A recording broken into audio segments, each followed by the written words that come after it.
I'm Josh Ryan, licensed professional counselor. This is your daily rep, a short practice to build emotional control while under pressure. So let's get to work. Most people believe conflict begins with words, but usually conflict begins with tone. The brain reacts to tone faster than it reacts to the actual language that's being said. Before someone processes the meaning of what you said, they've already processed how you said it. Your tone signals your emotional state. Your tone signals whether or not you have tension over the topic being discussed. And ultimately, your tone signals whether you're a threat or not. And when your tone sounds like an attack, the other person prepares to defend. That reaction happens almost instantly, long before logic enters the conversation. This is why two people can say the exact same sentence and get completely different outcomes. One says it calmly, the other says it sharply. Same words, different tone, different reaction. Think about a simple phrase like, "We need to talk." If it's said calmly, it might sound like a discussion. If it's said sharply, it sounds like confrontation. Words didn't change, just the tone.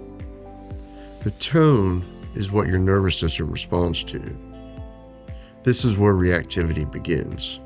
When emotional intensity rises, your voice changes automatically. You may not even notice it. Your voice becomes tighter, shorter, and louder. Your words come faster. Your pitch rises significantly. And that signal becomes a point of escalation. The other person feels it. Their nervous system reacts. Now their tone begins to shift. And suddenly, the conversation is no longer about the issue that was being discussed, the context. It's been taken over by the emotional momentum. Tone escalates conflict faster than content ever will. Because people defend against emotion, not just information. This is why emotional discipline is audible. You can hear it. Strong communicators lower their voice during tension. They slow their pacing. They choose fewer words. And those changes lower emotional intensity for everyone in the room. Calm tone regulates conversations. Sharp tone destabilizes them. But now here's the difficult part. When your nervous system is activated, controlling tone becomes more difficult. Your body is in the process of preparing for conflict.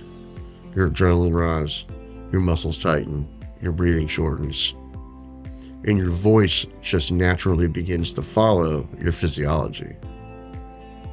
This is why we're building these daily reps in sequence. Pause, silence, breathing. All of those skills regulate your nervous system. And when your nervous system stabilizes, your tone stabilizes. Tone control is not just a communication skill. It's an overall regulation skill. If your body is calm, your tone will reflect it. If your body is tense, your tone will leak that tension.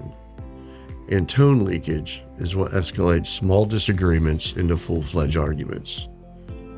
Let's make this a little more practical. Imagine someone challenges your decision at work. Your first instinct might be to correct them quickly.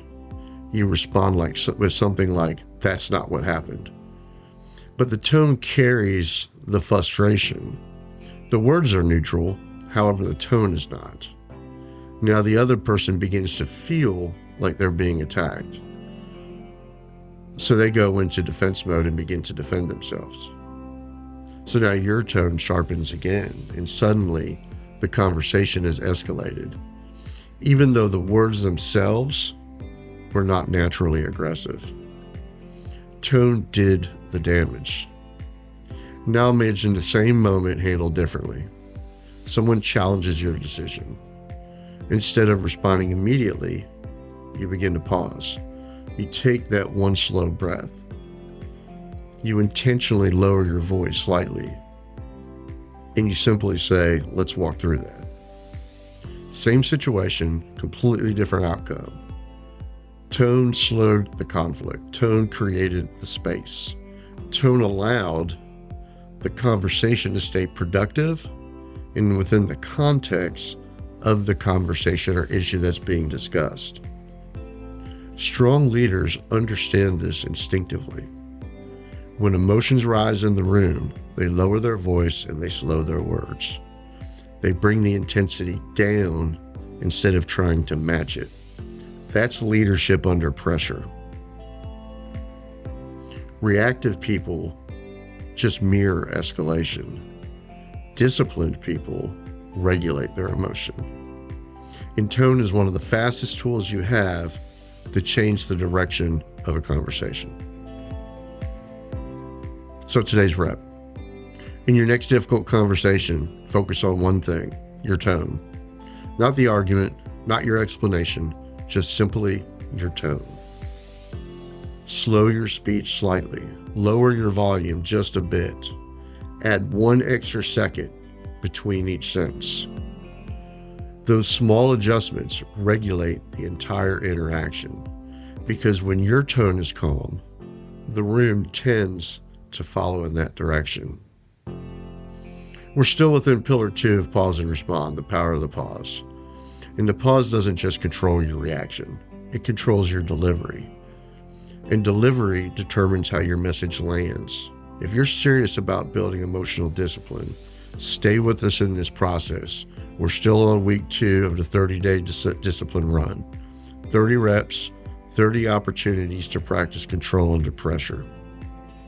Follow the show so you don't miss a rep. If you're looking for the book or the workbook that goes along with this, you can go to pauseandrespond.com. Because tomorrow we'll talk about something even more subtle. While timing matters more than the argument itself. And remember, less reaction, more choice.